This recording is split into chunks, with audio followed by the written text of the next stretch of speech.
মমতা বন্দ্যোপাধ্যায়ের হাত ধরে রাজনীতিতে নাম লিখেছিলেন ক্রিকেটার ইউসুফ পাঠান। আজ বহরমপুর লোকসভা কেন্দ্রে তৃণমূলের প্রার্থী হয়ে প্রশাসনিক ভবনে তিনি মনোনয়নপত্র জমা দিলেন।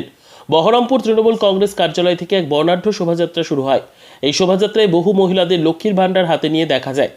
আজকে মনোনয়নপত্র জমা দিতে ইউসুফ পাঠানের সঙ্গে ছিলেন বহরমপুর মুর্শিদাবাদ সাংগঠনিক জেলা তৃণমূলের সভাপতি অপূর্ব সরকার, জেলা পরিষদের সভাধিপতি রুবিয়া সুলতানা, বহরমপুর পৌরসভার পৌরপিতা নারুগোপাল মুখার্জি সহ অন্যান্য নেতৃত্ব।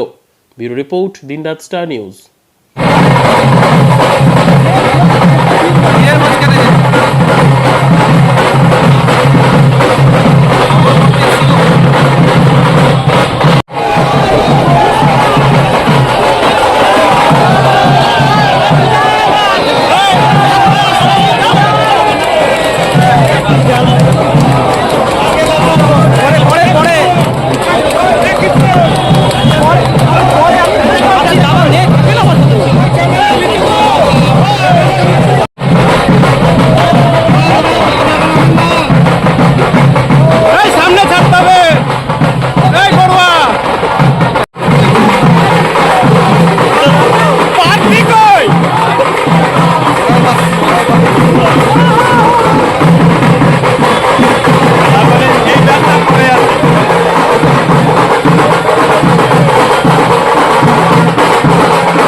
ঠিক আছে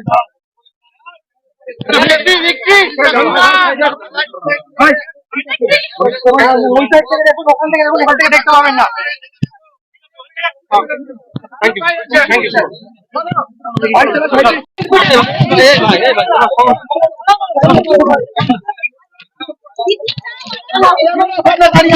ভরসা দেব দেখি দাদা